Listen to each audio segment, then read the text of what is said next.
She was peeling turnips fast, wrist twisting like muscle memory never forgot the war she fought to be there. The kitchen stank of grease and citrus oil. Too clean, too watched. She felt him before she saw him. Boot scrape on tile, breath too close. Then hand on her back. Low, firm. She didn't speak. The knife did. It swung quickly, no flourish, just instinct. Cut through the apron hem and sliced the soft meat of his forearm. Not deep, not enough to maim, just enough to mark. He screamed like a child. "You saw that," he shouted, backing against the pantry door, blood trailing down his cuff. She tried to gut me.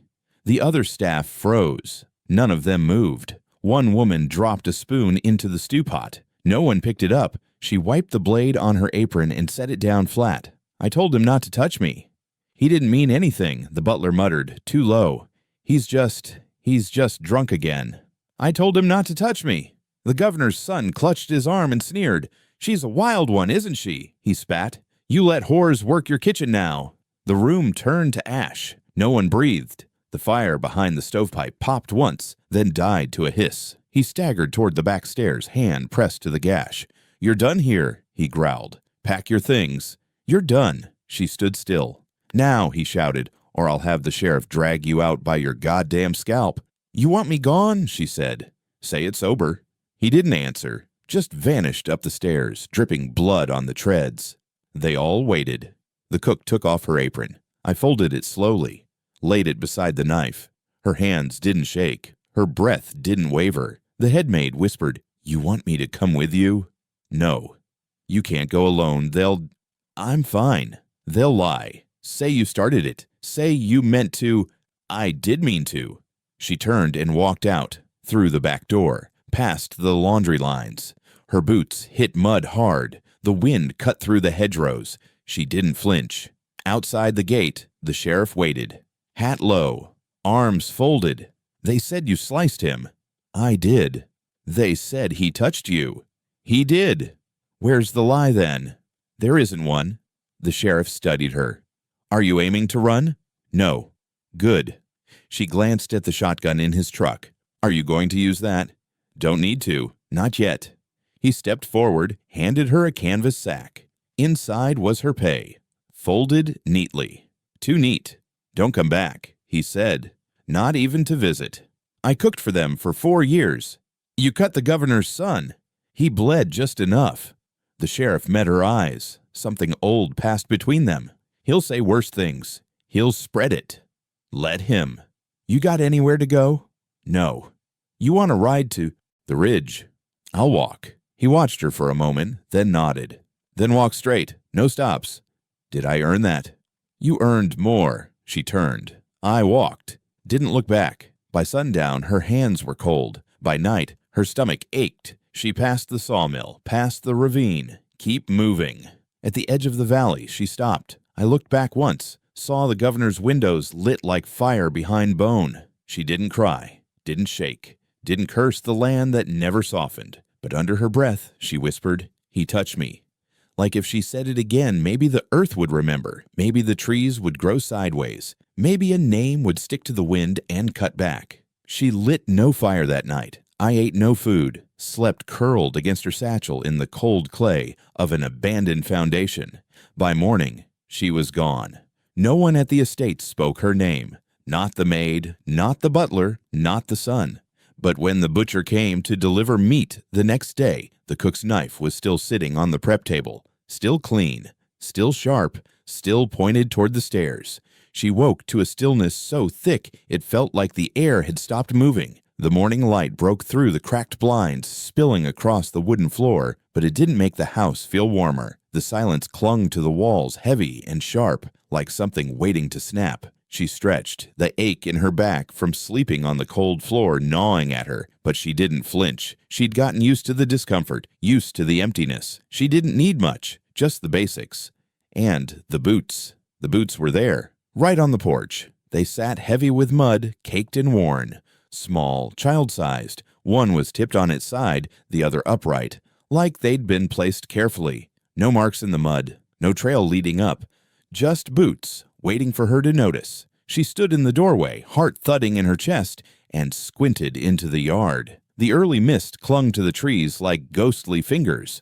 Not a sound, not a bird, not even a breeze. The boots didn't belong to anyone she knew. Not the sheriff's kids, not the neighbor's brats who played by the fence. And the farmhands didn't have children. She didn't even know where they'd come from. Her breath caught as she crouched down, eyes flicking from the boots to the ground. There wasn't a single footprint, no sign of anyone coming or going. Just the boots. She stepped back inside, her boots scraping the floor. The house smelled of stale bread and dirt. The remnants of last night's fire hung in the air. The kitchen was still and quiet, the usual hum of the place absent. She set her hand on the counter, eyes drawn to the loaf of bread, sliced clean down the middle, a single bite missing from the edge. The last time she had eaten from it, she was still angry. Angry enough to let it sit out, to let it get hard. But this morning, the bread was soft, fresh, as if someone had taken a bite out of it hours ago. And the loaf? It had been on the counter when she went to bed. She didn't feel the hunger anymore, but she couldn't stop the memory of the taste, the way it felt against her teeth, the simple comfort of it, of eating, of feeding herself for once without anyone telling her when or what to do it. She wiped her hands on her apron and picked up the knife. Her mind, usually sharp, felt sluggish. She didn't like the silence, didn't like the way the boots outside made the house feel smaller, like it was closing in on her. With the knife in hand, she stepped back out onto the porch, eyes fixed on the boots. She kicked them aside, but they didn't fall. They stayed in the same position, as if they were waiting for her to notice something. The door creaked behind her, a sound she hadn't expected. Her eyes snapped to the doorway. No one stood there. No shadow, just the soft, still air, the weight of it pressing in. She stepped back, the knife still tight in her grip, and turned toward the yard. A figure moved through the trees, just a flicker, but it wasn't the girl. It wasn't anyone she knew. Her chest tightened, and her feet froze to the ground.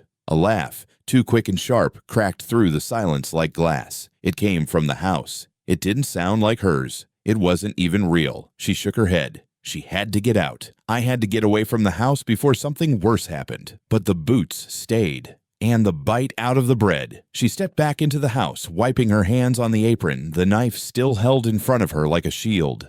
The place felt too close, too familiar. It wasn't the boots or the bread that shook her. It was the memory that curled in her chest.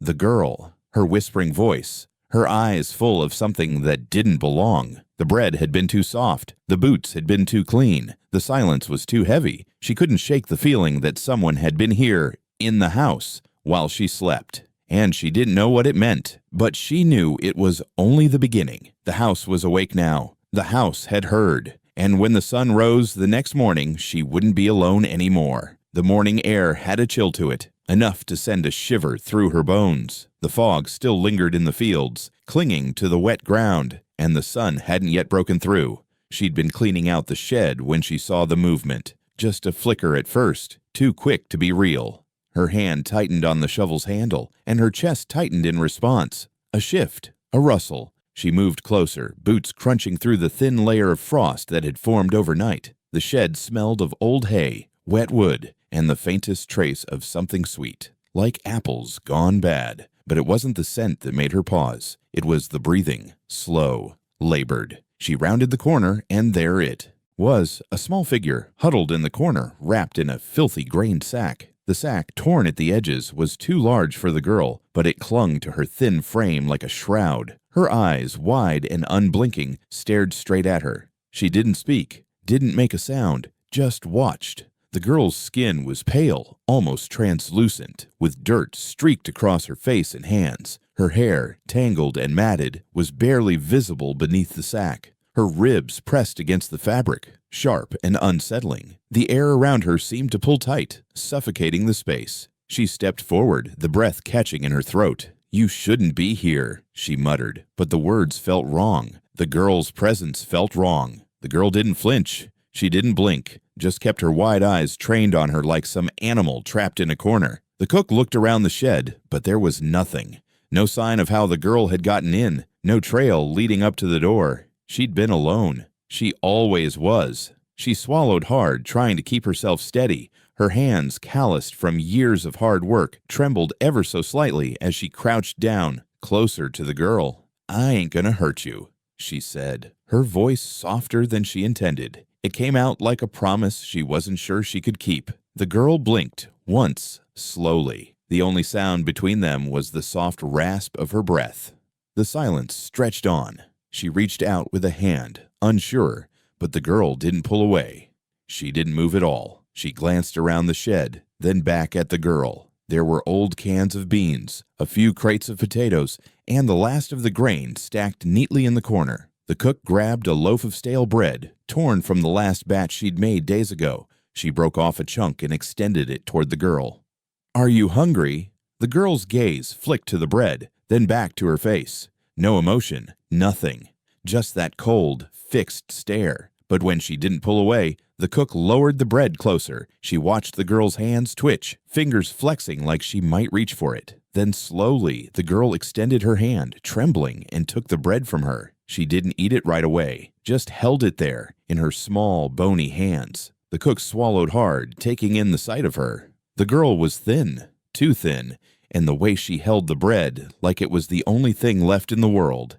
It made something in her stomach twist. "What's your name?" she asked. Though she knew the answer, she already knew the silence would stay, just like it always did. The girl didn't speak. The cook sighed, the sound deep and tired, like it came from the pit of her bones. She could feel the weight of the silence, the way it pressed in on her chest. This girl, this quiet little ghost, was a part of something, a part of the house, a part of the land. The girl took a small bite of the bread. Her eyes never left the cook's face. She felt the sting of it. The way the girl looked at her like she was something forgotten. She'd seen that look before. It haunted her. The cook stood slowly, taking a step back. Her heart was thudding in her chest. The weight of the girl's stare never left her, like it was carved into the air around them. She wanted to turn and leave, wanted to walk away and pretend she hadn't seen anything. But there was something about the girl, something buried deep under the surface, that pulled at her. She couldn't walk away. "I'm not a good person," she whispered, more to herself than the girl. "Not anymore." The girl chewed slowly, still silent. She backed away, her feet moving slowly, her thoughts swirling. The shed felt colder now, as if the space itself was closing in on her. The girl didn't follow, didn't move, but the cook knew she was there, and she knew the girl wasn't leaving anytime soon. The house was quieter than usual, the kind of quiet that settled on your chest like dust. It had been days since she found the girl in the shed, and she hadn't left. Not once. She ate what was given, watched from the corner of the kitchen, eyes wide and distant. The silence between them was thick, like the kind of silence that carries weight, heavy and endless. But there was a part of her, buried deep under the fatigue, that told her something was coming, something she wasn't ready for. She didn't expect the voice, didn't expect the words. The girl stood in the doorway, barefoot and ragged, holding a doll clutched to her chest like it was the only thing she owned. She looked smaller today, thinner somehow, her eyes more sunken than the day before. The bread was gone. The stew was gone. Everything was gone but the girl and the strange stillness she carried. "Mama?" The word came soft, like a whisper, but it landed like a strike. Her heart stopped. It wasn't a sound she was used to. Not from her. Not from anyone. She'd never heard it in a real way. Never once felt like she'd earned it. She stood frozen, her hand on the counter, the knife halfway to the cutting board. The word didn't fit. It wasn't right. She wasn't a mother. She wasn't her mother. But there it was again. "Mama." The girl was still watching her, those eyes too wide, too still. The cook's breath caught in her throat, a sharp, painful twist in her chest. She turned her head away, quick, as if the word itself could burn her. It was like a slap to her face. Her hands shook, and for a long moment the kitchen was all she could hear. The knife clinking, the sound of her breath, the rush of blood in her ears. She moved to the floor, crouching low, wiping the dust from the wood boards. The rag felt heavy in her hand, soaked with the grime of the house. Her fingers trembled as she scrubbed. "Mama ain't a word I earned," she muttered, mostly to herself. The words felt foreign in her mouth. "I ain't no mama. Not to you." The girl took a step closer, closer than she had been in days. "You're mama now."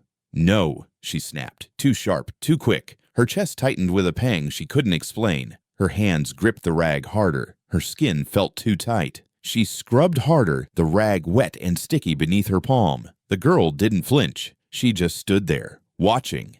The cook tried to steady herself, tried to keep her breathing slow, even, but it was getting harder. Her stomach twisted in knots. She didn't know where the feeling came from. The tightness in her throat, the ache in her chest. The girl wasn't asking for anything. She wasn't demanding. She was just waiting for the same thing she always did, for the woman to notice her.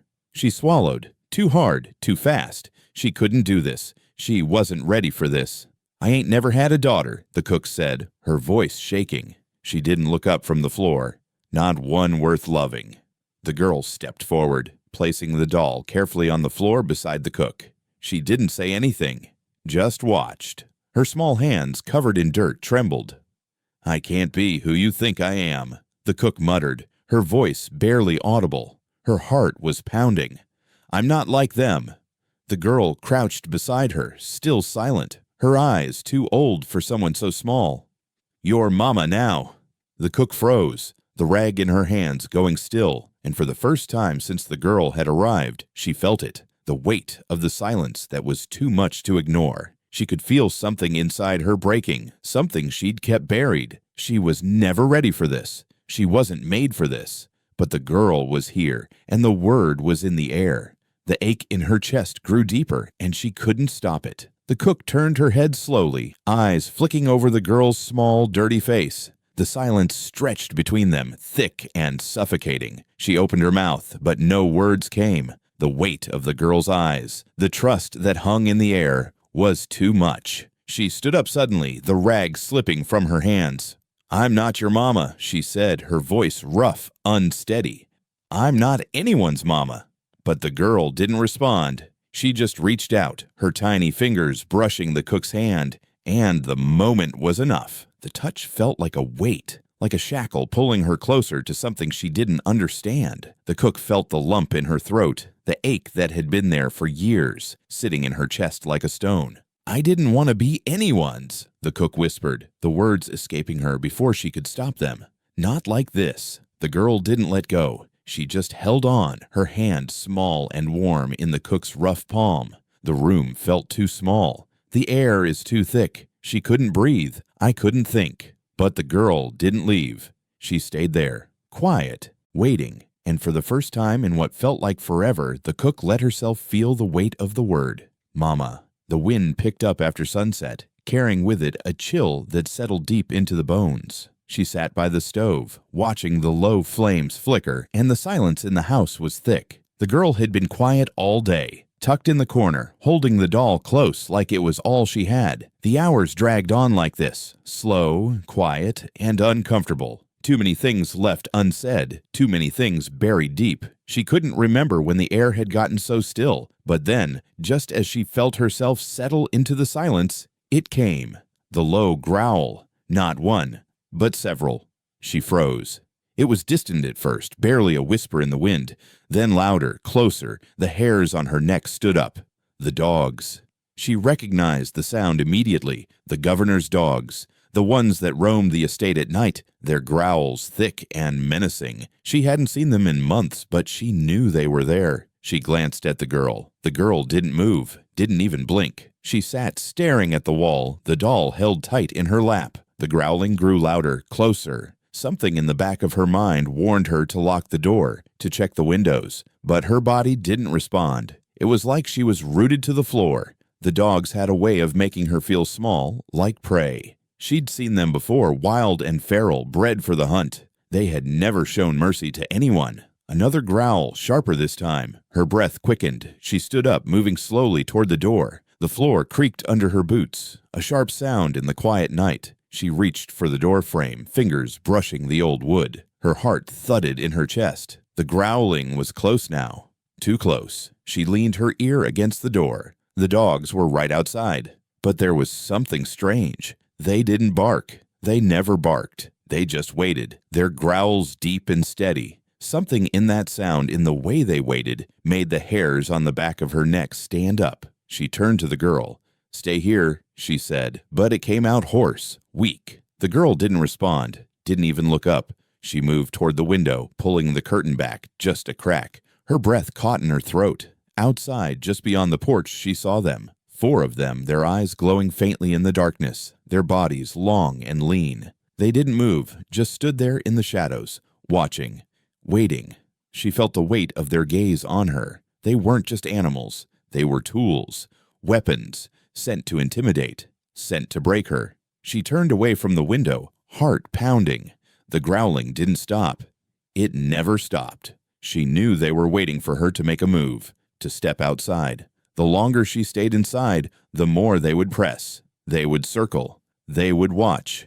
And if she made the wrong move, they would strike. She turned to the girl again. She still hadn't moved. Her eyes were wide, her small hands gripping the doll. She was waiting for something. She didn't say anything, but the air felt heavy with it. The cook's hand shook as she reached for the door. She hesitated for just a moment, her mind racing, wondering what the right choice was. Should she fight back? Should she open the door and face them? Or should she wait, let them leave? She didn't know. But one thing was clear. They weren't leaving.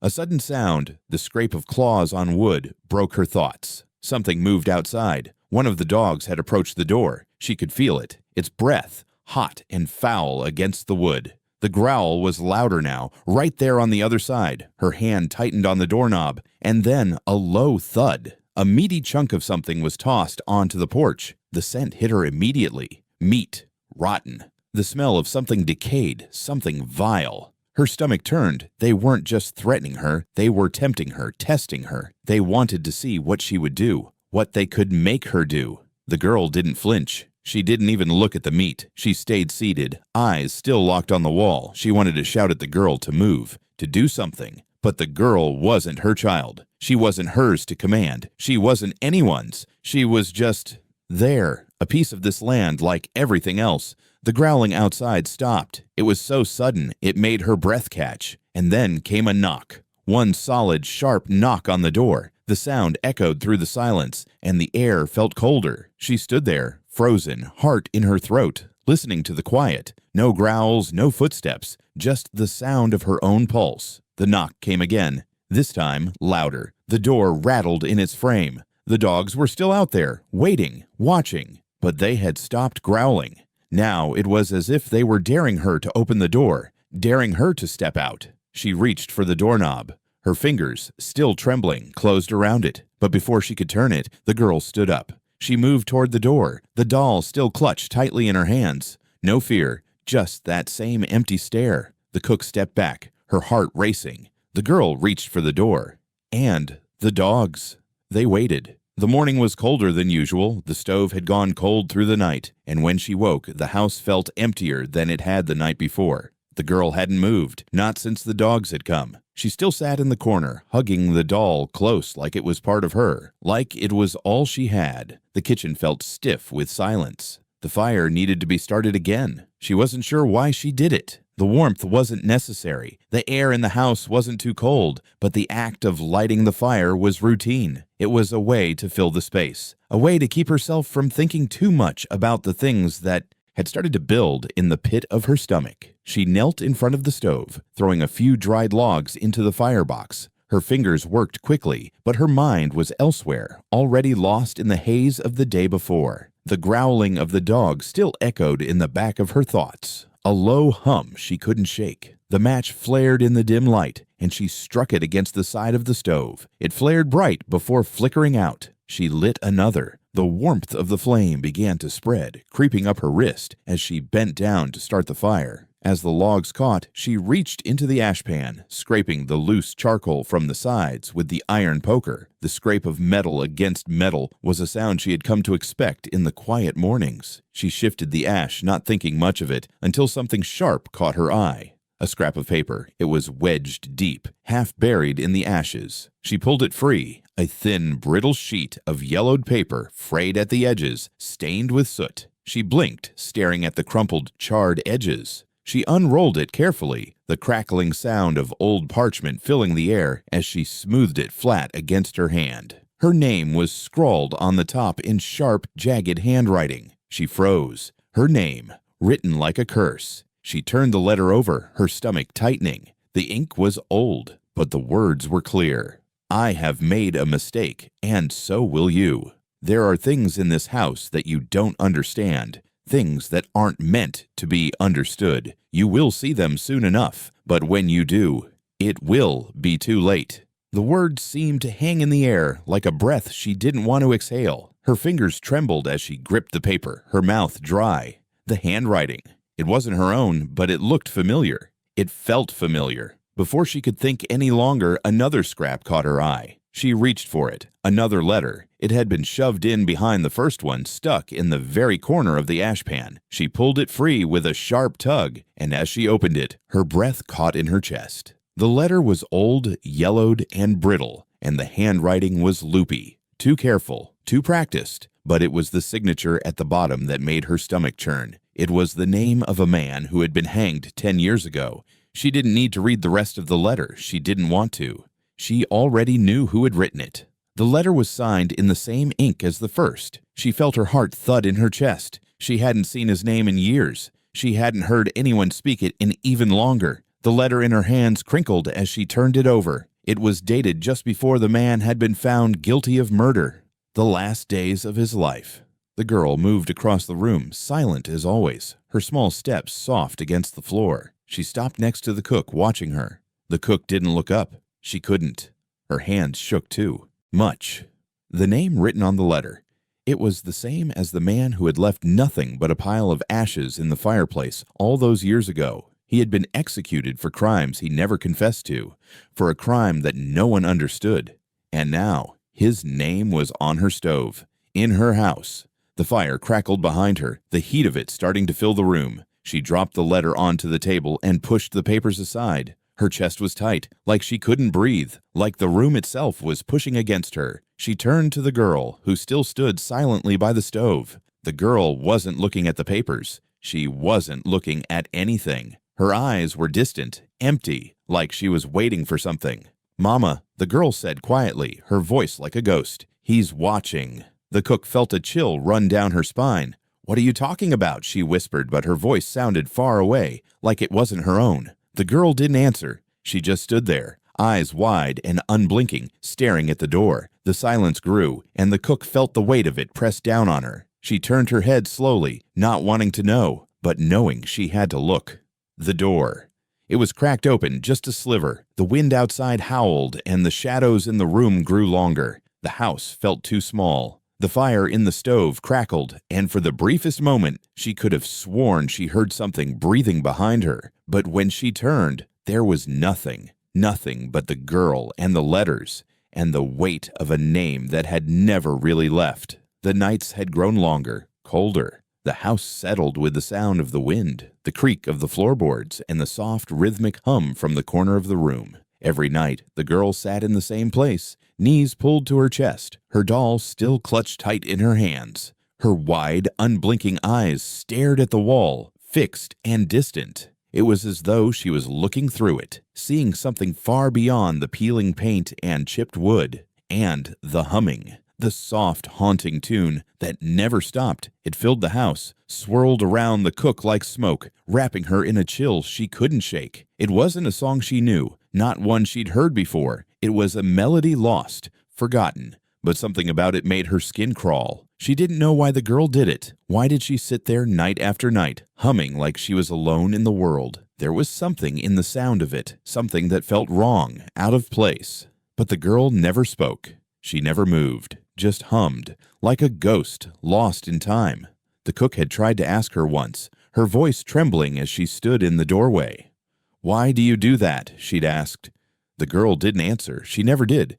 She just stared at the empty space ahead of her, her eyes wide and empty, like she was waiting for something. Or someone. The fire crackled in the hearth, casting long shadows on the walls. The house was quiet otherwise, the kind of quiet that settled deep into your bones. She sat by the stove, rubbing her hands together for warmth. She could hear the girl's humming, still, soft and steady, like the rhythm of a heartbeat. But tonight, it was different. The hum faded, like the girl's voice had lost its strength. The cook turned her head toward the corner. The girl was still there, her small form silhouetted in the dim light. But now the humming had stopped altogether. The silence that followed was deafening, a heavy, suffocating silence that seemed to fill the room, pushing out all the sounds of the night. The cook's heartbeat quickened. She stood up, her feet feeling too heavy beneath her. The fire sputtered, the warmth fading, as if the room itself had grown cold. She glanced toward the girl, her breath shallow. The girl's eyes were still fixed, but now there was something darker in them, something harder to look at. The cook felt a shiver run down her spine. Then a knock. It was soft at first, just a tap, like a hesitant knock at the door. The cook's breath hitched in her throat. It was late. The hour was too quiet for any visitors. She hadn't expected anyone, not this time of night. Another knock, louder. She stepped toward the door, every muscle in her body tight with unease. The girl hadn't moved, hadn't even flinched. She remained as still as ever, her doll still held against her chest. The knocking came again, insistent, rhythmic, like someone waiting for an answer. The cook's hand hovered over the doorknob. Her fingers, stiff and cold, curled around it. She swallowed hard, the air thick with tension. She could feel the girl's presence behind her, but she didn't turn. She couldn't. The cook took a slow breath, gathering the courage to open the door. What was waiting on the other side? Who? Another knock. Louder, sharper, like it was coming from inside her skull. She yanked the door open. Nothing. The porch was empty. The wind howled, kicking up dust in the yard, but there was no one standing there, no shadow in the dark, just the emptiness of the night. The door creaked in the wind, and the cook stood frozen in the doorway, eyes scanning the darkened yard. Nothing. Just the trees bending in the wind, the sound of leaves rustling, and the faint echo of the girl's humming from inside the house. The knocking had stopped. The silence was suffocating. She closed the door slowly, the latch clicking into place. The air in the house felt heavier now, thicker. She stepped back into the room, her heart still hammering in her chest. The girl hadn't moved. She was still sitting in the corner, her doll still clutched tightly in her hands, her eyes still wide. The humming had started again, softer this time, but it was there. The cook stood there, listening to the tune, feeling the weight of the silence that followed it. The house was cold now. She didn't know why, but she could feel the space closing in on her, like the walls were moving. She felt a strange, crawling sense of dread in her gut. She didn't want to be here anymore, didn't want to be around the girl, but she couldn't leave. The house was all she had left. Another knock, this time from inside her mind. She couldn't place it, couldn't explain it. It felt like something was watching, something waiting. The girl's humming stopped again, but this time it didn't come back. The house remained silent. And for the first time in a long time, the cook felt truly alone. The knock came again, sharp and urgent, rattling the door with a force that made the house shudder. The cook stiffened, the weight of the moment pressing against her chest. It wasn't the wind this time. It wasn't the empty quiet of the night. This knock was different. This knock was deliberate, followed by the sound of boots crunching on the porch, heavy and steady. She stood frozen for a moment, eyes flicking toward the girl who had stopped humming. The child was staring at her, unblinking, as if she knew what was coming before it did. The doll sat forgotten in her lap, abandoned like everything else that had come before. The girl's small hands were hidden beneath her knees, her eyes wide, searching for something the cook couldn't see. The knock came again, louder this time, insistent. She turned her back to the girl, her heart pounding in her chest, and approached the door. Each step felt heavier than the last. When she opened it, the sheriff was standing there, drenched in sweat, his face drawn tight like he hadn't slept in days. His eyes were wide, searching, frantic. "Did you take her?" he asked, his voice rough. "The girl, from the missionary grounds. Did you take her?" She didn't answer. Not right away. She just stood there, the cool night air biting at her skin, her breath coming out in shallow gasps. She didn't want to answer. I didn't want to speak at all. She didn't know what to say. The girl was here. She had been here for days. The sheriff's question was too much, too simple, too heavy with accusations. His gaze flickered past her toward the empty yard, then back to her face. He didn't wait for an answer. He was already stepping closer, his boots grinding into the dirt of the porch. The cook's hand tightened on the doorframe, the old wood creaking beneath her fingers. "Sheriff," she said, her voice hoarse, barely more than a whisper, "you've got no reason to be here." His face twisted. "I've got every reason to be here. They found her clothes near the old chapel. Her name's written in the dirt. She's not supposed to be out here." The sheriff's breath was thick with the scent of sweat, and something sour, something she couldn't place. His eyes darted past her again, scanning the space behind her, searching the house, searching for something he couldn't name. He wasn't just here for the girl. He was here for answers, for something that didn't add up, and he was starting to look at her like she was part of the puzzle. The pieces were all wrong, and he was trying to fit them together, even though they didn't belong. "Where is she?" he asked, his voice dropping lower, colder. She didn't answer. She couldn't. Inside the house, the girl had gone silent. She could feel it. The shift, the change in the air, the weight of the moment pulling tighter. She turned, just for a second, and caught a glimpse of the girl's small form slipping beneath the floorboards, the tiny gap where the floorboards had warped, the only place the girl could hide. The sheriff didn't see it. His eyes were still fixed on her. He stepped closer, his boots scraping the floor as he approached the threshold. He was too close now, too close to the truth she couldn't let him see. "She ain't here," the cook said, her voice firmer this time, though her hands were still shaking. "She's not here." The sheriff's eyes narrowed. His gaze was sharp, his suspicion growing with each passing second. He looked like he could see through her, like he was trying to tear the truth from her, piece by piece. She wasn't sure how much longer she could hold up the lie. "I'm not a fool," he said, his voice low, almost threatening. "You're hiding her. She's here, isn't she?"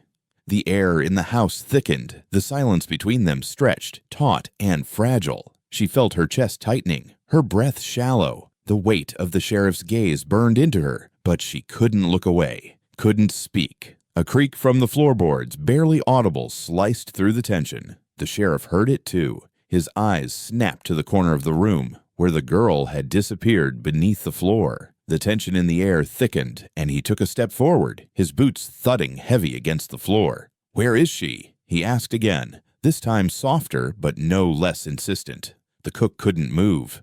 The words caught in her throat, twisting like a knot. She felt the girl's presence, felt her hiding beneath the house, felt the silence wrapping around them like a noose. She couldn't let him see her.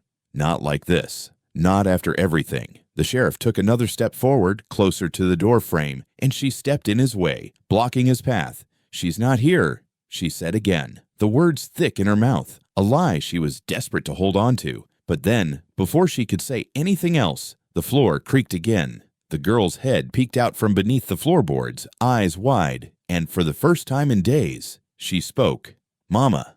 The sheriff's gaze snapped back to the girl. His mouth fell open, and for a moment, there was nothing but the sound of the girl's voice hanging in the air like a curse. He turned back to the cook, his eyes wide with shock. He didn't know what to say, how to react. The silence between them deepened. The girl's small hands gripped the edge of the floor, pulling herself slowly from the shadows beneath. Her eyes locked on the sheriff's, wide and unblinking, her expression too calm for a child. She said nothing more. The cook stood frozen, her heart pounding. There was no more lying, no more pretending. The sheriff stared at her, at the girl, and then at the house.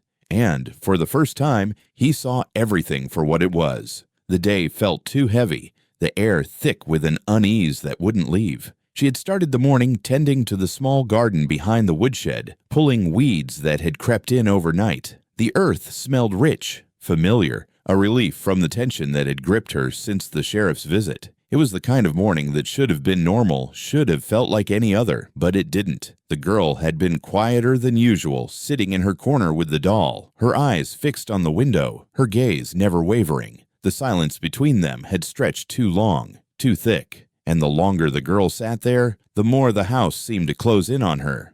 The quiet was suffocating. She had stopped at the shed's back door, the smell of old wood and damp earth mixing in the air, when she saw it. The grave. At first she thought it was an illusion. The shadows of the trees behind the shed had a way of playing tricks on the eyes. But then the shape came into focus.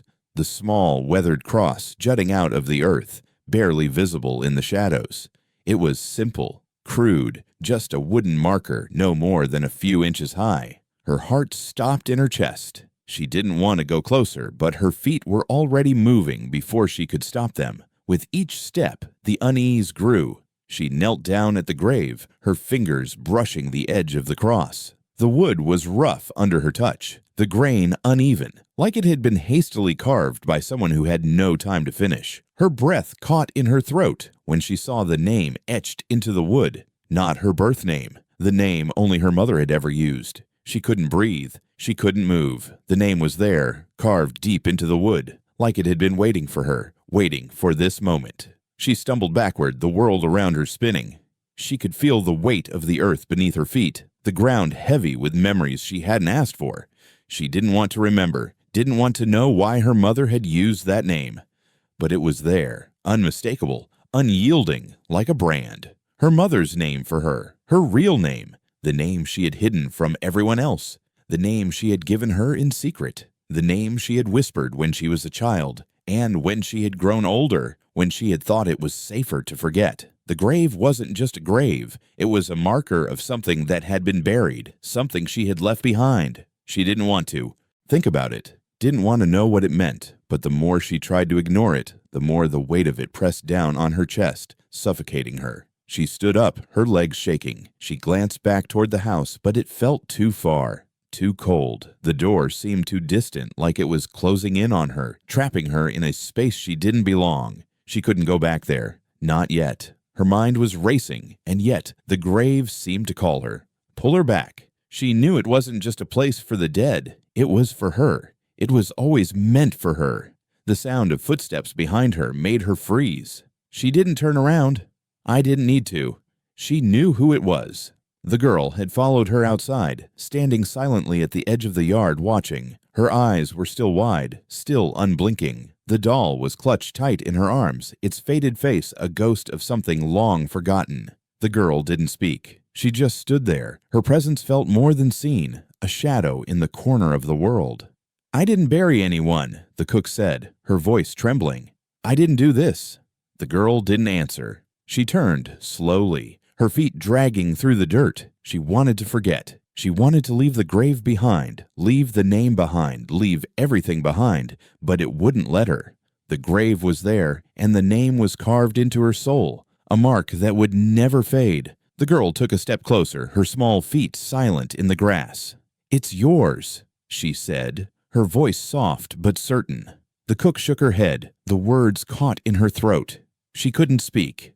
Not now. Not when the weight of the grave was too much to bear. The girl didn't move. She didn't say anything more. She just stood there, staring at the cross. The cook's heart was pounding in her chest, her breath shallow, but she couldn't leave. Not yet. Not until she understood what it all meant. She dropped to her knees in front of the grave again, her fingers brushing the wood, tracing the name. Her eyes blurred with the start of tears, but she didn't let them fall. She wouldn't let them fall. The grave wasn't just a memory. It was a warning, a reminder of something she had buried deep inside, something she hadn't wanted to remember. And yet, here it was, waiting.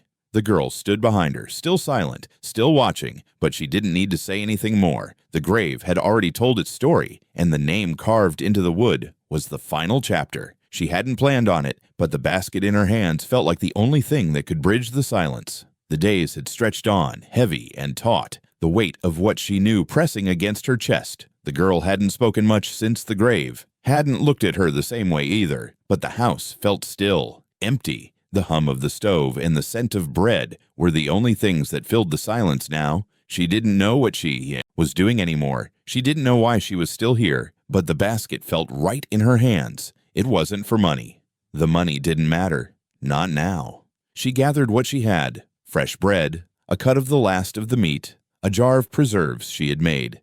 The smell of it filled the room as she tied the cloth tight, the basket still warm from the heat of the stove. She wasn't sure if she was doing this for him, for herself, or for something else entirely. She didn't even want to think about it. She took the path that led past the woodshed, past the old gate, toward the governor's manor. It was quieter now, the town feeling empty, like it had been emptied of itself. She could still hear the echoes of the sheriff's words, see his face when he'd looked at her after the girl had spoken. But that was over. The question was gone. The lie had held for now. The governor's manor loomed ahead, tall and imposing, the iron fence that separated it from the rest of the town standing like a silent sentinel. It was a place meant to intimidate, to remind the people who held the power. But she didn't stop, didn't hesitate. She walked straight to the door. When the butler let her in, he said nothing, just stepped aside to let her pass. She had been here before in the kitchens, serving, but not like this. Not like now. The house felt colder than she remembered, emptier, like it was waiting for something to happen. She didn't look at the paintings that hung on the walls, the fine china that filled the cabinets. She didn't care. Her feet moved across the marble floors, steady and silent, toward the dining room at the far end of the house. The governor was sitting at the long table, his back to her as he examined a map, his fingers tracing the edges like he was planning something. She set the basket on the table in front of him, the smell of food thick in the air. He didn't turn around at first, didn't acknowledge her. She could see his reflection in the window, but she didn't need to look at him to know that he knew she was there. She placed the basket in front of him. "You've come to make me eat, I see," he said, finally turning to face her. His voice was low, amused, like he didn't care, like he hadn't even bothered to acknowledge her presence until it was too late. "I've come to make you hungry," she said quietly, her words sharp but controlled. The governor raised an eyebrow, an unreadable expression crossing his face. "Well then," he said, reaching for the bread, "I suppose it's been a long time since I've had someone who knows how to cook." She didn't say anything as he took a slice of bread, breaking it in half. The silence between them was thick, heavy with unspoken things. He didn't seem to care. He didn't notice. He bit into the bread, chewing slowly, but then his face changed. His eyes widened, a slight gasp escaping his lips. He grabbed his throat, his fingers pressing against the skin, his face turning red. The basket slipped from the table as he fumbled with his breath, trying to speak, but only choking on nothing. She stood still, watching him, her heart calm, steady, almost detached. He struggled, gasping for air, the weight of his actions falling on him too late. His hands trembled as he reached for his glass of water, but he couldn't get it to his mouth. His face turned darker, his body convulsing in a fit of strangled desperation. She didn't offer him water. She didn't offer him anything. His eyes met hers in his final moments, a look of betrayal, of confusion, and then his body fell forward, the last breath escaping his lips in a soft rasp. She stood there, watching him crumple to the floor, a piece of bread still half chewed in his mouth. The room was still. The silence stretched on longer than she thought it would. The clock on the wall ticked, but the house was frozen. The man who had once held all the power in the town lay at her feet, motionless, a victim of his own arrogance. She didn't move, didn't flinch, didn't speak. She just watched him. The basket, now overturned, lay on the floor beside him. The bread that had brought him to this point was scattered across the room, like the pieces of a puzzle that had finally come together in the way it was meant to.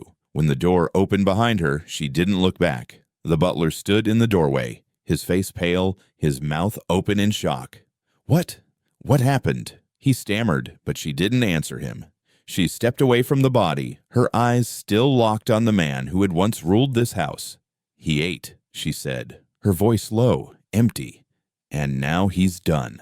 The butler didn't move, didn't speak. He just watched her, his face frozen in disbelief. The cook walked out of the room, the basket still in her hands, and didn't look back. The air had grown thick with unease, the house suffocating in its silence. The girl had been quieter than usual, but her eyes, they were different. A strange intensity had settled into them, as though she could see something the cook couldn't. The way she stared out the window, her gaze fixed on something just beyond the glass, made the room feel smaller, tighter. It was as if the world had narrowed, drawing the space around them into sharp focus. She hadn't moved from the corner of the room for hours, her small form still and silent, her fingers twitching in the still air. The cook could feel the weight of it, the silence that settled like a cloud overhead. The stillness wasn't peaceful, it was heavy, oppressive. Finally, the girl stirred. She stood, her movements slow, deliberate. Her hand reached for the door, her fingers brushing the worn handle as if she'd done it 1,000 times before. Her lips barely parted as she spoke, her voice a soft murmur. "Come with me." The cook didn't question it. She couldn't. Something in the way the girl spoke.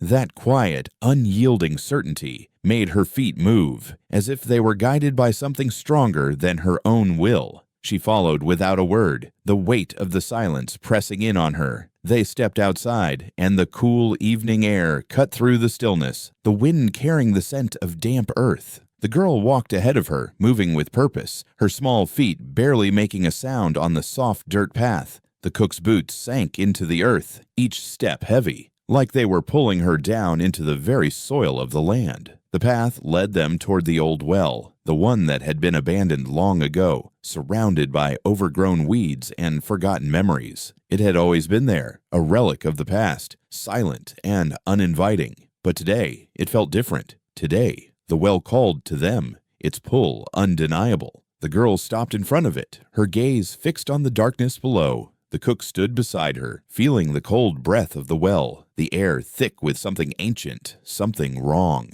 The world around them seemed to fall away, leaving only the two of them and the deep, endless black of the well. The girl bent down slowly, her voice barely a whisper as she leaned over the edge.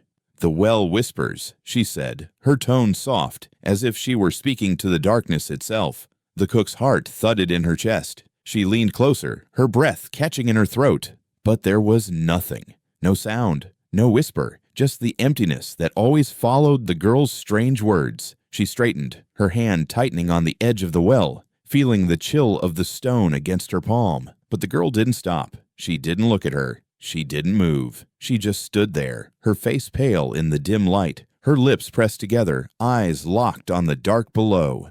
The cook felt the air shift. The hairs on the back of her neck stood up as a strange weight settled over her. The well was quiet, silent, like it had always been, but something was different. The air had grown thicker, colder. She could feel the weight of it pressing in on her, as though the land itself was watching. The girl's lips parted again, and this time the whisper came. "Come closer." It wasn't a command, it wasn't a plea, it was a simple fact, as if the girl knew something the cook didn't. And the strange thing was, she felt it. The pull. The draw of the darkness, the weight of something hidden in the depths of the earth. Before she could move, before she could make sense of what was happening, a soft, wet sound reached her ears. She turned toward the girl, just in time to see a small trickle of blood start to drip from her nose. The cook's breath caught. She reached for the girl, her hands trembling, but the girl didn't flinch. Her eyes remained locked on the well, unblinking as the blood continued to seep from her nose, staining her lips. The girl didn't speak, didn't cry out. She just stood there, as if this was normal, as if this was part of the world she inhabited. "Mama," the girl whispered, her voice hoarse. "It wants me." The cook's heart stopped. She could feel the blood drain from her face as the words sank in, the weight of them settling deep in her chest. She stepped back, stumbling over the uneven ground, her gaze never leaving the girl. "No," she whispered, though she wasn't sure if she was trying to convince herself or the girl. "No, it doesn't." But the girl didn't respond. She didn't look at her. She just stood there, the blood still trickling down her chin, as if the world had ceased to matter. The cook reached out, but when she touched the girl's arm, it was cold, like life had drained out of her, leaving only the empty shell of what she had once been. The blood, dark and thick, continued to stain the girl's skin, but still, she didn't speak, didn't move. The well's whisper had stopped, but the silence that followed it was worse. The night was darker than usual, the kind of dark that made every creak of the floorboards sound like a warning. The cook stood in front of the town archives, her breath fogging in the cold night air. The building was small, barely noticeable in the sea of old houses and abandoned storefronts that lined the main road. It looked unimportant, just another relic of a place forgotten by time. But tonight, it was the only thing that mattered. She had waited until the moon hung low in the sky, the shadows thick enough to hide her movements. The town had gone quiet by then, the streets empty and still, and the girl had fallen asleep in the corner of the kitchen, the doll clutched tightly in her hands. The cook's heart pounded as she reached for the door, feeling the cold metal of the lock beneath her fingers. She had never meant to do this, never wanted to dig into what was buried, what was hidden. But the well, the grave, the name, everything had come crashing down on her, and she couldn't ignore it anymore. The girl wasn't supposed to be here. She didn't belong to this town. She didn't belong to her. The door creaked open, and the cook slipped inside, her eyes adjusting to the dim light that filtered through the cracks in the walls. The archives were small, the shelves lined with faded records and brittle papers. Dust covered everything, like it had been untouched for years, like the town had forgotten what it was holding. She moved through the aisles, each step measured, careful, as if the building itself was watching her, waiting for her to make the wrong move. She knew exactly where to go. The birth records, the one place that held the answers. She had seen them before, during the years when she had worked as a cook for the town's wealthier families. They were kept in a locked cabinet, buried under layers of bureaucracy and old history. But tonight, nothing could stop her. She had to know. The key was still in her pocket, the one she had taken from the old clerk who had died years ago. It had been too easy to take, too easy to slip into the quiet of the archives when no one was looking. She turned the lock, the sound echoing in the stillness, and opened the cabinet. The records inside were organized by year, by family. She pulled the file from the shelf, her hands trembling as she opened it. Her name was there, the name that had been used when she was a child, the one that had been buried, erased from her life. It was written in black ink, sharp and clear, but as her eyes scanned the page, something caught her breath. There was another name, the girl's name, the one that had been whispered in the corners of the house. But it wasn't there anymore. The page was blank. Her breath hitched. She flipped the page. It was the same. Blank. No name. No record. Just a wide, empty space where the name should have been. Her fingers clenched the edge of the paper, and she felt a cold, crawling sensation at the back of her neck. There was no record of the girl, no history, no past. She wasn't supposed to be here. She wasn't supposed to exist. But that wasn't all. She turned the page again, her hands shaking. On the next page, there was a name. Not the girl's, not hers, but her own, written in red ink, crossed out. Her birth name, the one she had hidden, the one she had tried to forget. But it wasn't forgotten. It was there, crossed out with harsh, angry strokes, as if someone had wanted to erase her completely. The red ink smeared across the page, like blood, like something had tried to wipe her out of existence. But the name remained. The name that only her mother had used, the name that had never truly left her. The cook stared at it, her mind reeling. She couldn't breathe. I couldn't think. The weight of it was too much, the truth sitting on her chest, heavy and suffocating. She had been erased once. Now, it is happening again. The sound of footsteps outside the building snapped her back to reality. She dropped the file, the pages scattering across the floor like dead leaves, and grabbed the cabinet door, slamming it shut. Her heart raced as she rushed toward the door, but as her hand reached for the handle, she froze. The girl's voice, soft and thin, echoed in her mind. "They'll find you," the girl had said earlier that day. "They'll find us." The cook didn't look back as she slipped out into the night, the cold air biting at her skin. The door creaked closed behind her, the sound too loud in the silence. She had to get back to the house. She had to get to the girl before it was too late. But as she hurried down the path, the weight of what she had seen pressed down on her chest. The name, the blank space, the red ink. It wasn't just a record. It was a warning. The town had buried something long ago, something that had never gone away. And now the girl had come, and she was taking everything with her. The house was silent again. The kind of silence that held your breath, suffocated you from the inside. The air had changed. The weight of it hung thick in the kitchen, as though the walls themselves were closing in, pressing against her chest, tighter and tighter. The girl had disappeared. She'd left as quietly as she had arrived, slipping out the back door with nothing more than the soft shuffle of her bare feet against the dirt. The cook had tried to stop her, but the words never came. She couldn't speak, couldn't chase her. The girl had gone into the night like a shadow, swallowed by the darkness. She stood at the window now, staring out into the yard, her mind racing through the past days, the nights of strange whispers, of the girl and the well, the name, the grave. All of it had led here, to this moment, to this empty space. The cook's hands gripped the edge of the windowsill, the glass cold against her skin, her nails digging into the frame. She hadn't seen the girl leave. She hadn't heard the door creak or the faint rustle of movement. The house had fallen into complete silence, so deep it was as if the girl had never been there. But she had. The cook could feel it now. The weight of the girl's presence still lingered in the corners of the room, in the empty spaces between the shadows. There was a knock at the door. She stiffened, her heart leaping in her chest. She didn't move at first, didn't want to move, but the knock came again, urgent, sharp. It wasn't a sound she had expected, not at this hour. The town was empty, the streets quiet. The sheriff was gone, and the people had kept their distance after the governor's death. But someone was here. Someone had come. With trembling hands, she opened the door. The wind hit her first, cold and biting. And then standing on the doorstep was the sheriff. He was pale, sweat dripping from his brow, his eyes wide, frantic. He didn't say anything at first, just stood there, staring at her like he had seen something he wasn't supposed to see. His voice came out in a rasp.